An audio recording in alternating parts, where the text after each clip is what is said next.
नमस्ते। मैं महामाया चैनल में सरोज शर्मा आप सभी बहनों का स्वागत करती हूँ। आज हम बात करेंगे सोमवती अमावस के बारे में।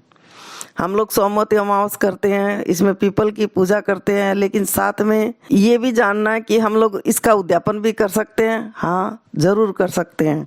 12 साल कथा सुनने के बाद में, ये पूजा करने के बाद में 13वीं साल में इसका उद्यापन किया जाता है। जैसे हम चलिए सफ़र कर रहे हैं, सफ़र करने में हमें एक विश्राम चाहिए, इसी तरह सोमवती अमावस्या को भी 13वीं साल में विश्राम दिया जाता है।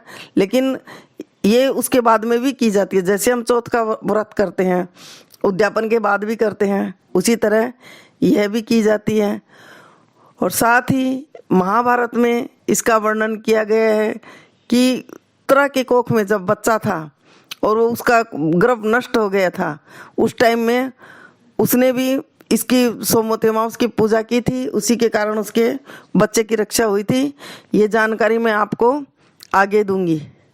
लेकिन अगर मेरा वीडियो पसंद आता है और आपको नई नई जानकारी चाहिए तो मेरे वीडियो को एंड तक देखिए और सब्सक्राइब अगर आप नए हो तो सब्सक्राइब कीजिए, लाइक कीजिए और कमेंट में ओम नमः शिवाय ज़रूर लिखिए।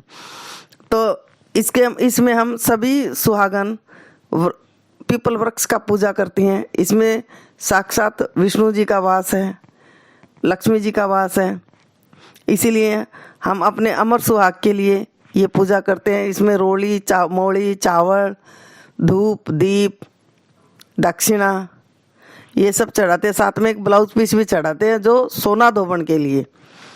सोना धोबन की भी पीपल पे हल्दी से आकृति बनाते हैं और उनकी भी पूजा की जाती है। उसके बाद में 108 फेरी देते हैं। 108 फेरी दो। अगर 108 नहीं समझ में आती है या नहीं हो सकता है तो आप 8 फेरी भी दे सकते हो, लेकिन एक फेरी का 8 फेरी दो चाहे 108 फेरी दो। इसमें 108 चीज़, जैसे आप सब्जी ले सकते हो, जैसे भिंडी है, आलू है, और भी कोई सब्जी है आप ले सकते, 108 ले सकते हो आलू, और या 108 मिठाई ले सकते हो, या 108 चॉकलेट ले सकते हो जो पीपल में चढ़ाई जाती हैं।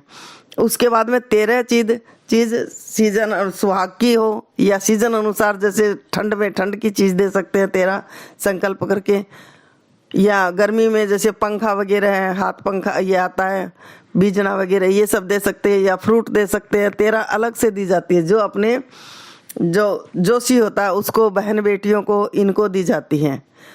अगर वो सामर्थ्य है घर में तो फिर किसी निर्धन ब्राह्मण को या निर्धन कंवारी कन्या की शादी में दीजिए ऐसी चीज़ें। और जो 108 चढ़ाते हैं वो गरीब बच्चों में बांट दीजिए। इसी तरह पीपल की और साथ में तुलसी की पूजा की जाती है।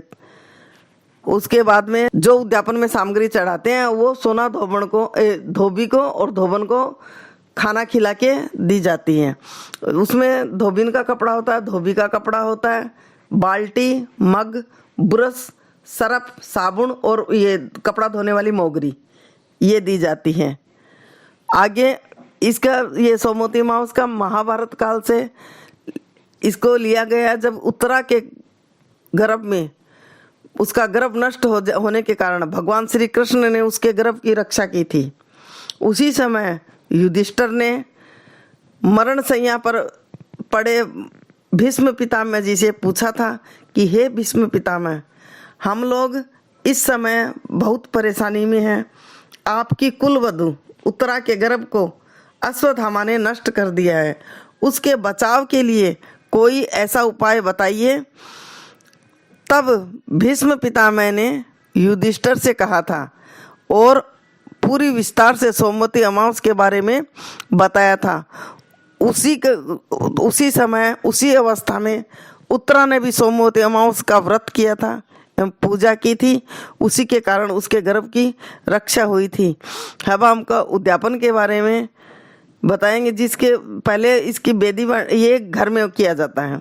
घर में पीपल का वृक्ष, सोने का, चांदी का या पीपल की फोटो अपने सामर्थ्य अनुसार लाएं, कलश की स्थापना करें और पूजा की सारी सामग्री इकट्ठा करके गरुड़ जी, भगवान विष्णु, लक्ष्मी जी की पूजा की जाती है। इसके लिए ऐसा की जाती है क्योंकि पीपल का वृक्ष में भगवान विष्णु का वास रहता है, साथ में सोना धोबन के लिए पीपल में हल्दी आकृति बना के उसकी भी पूजा करते हैं। उद्यापन का सामान धोबी धोबन को देता है, जो मैंने आपको पहले बता दिया।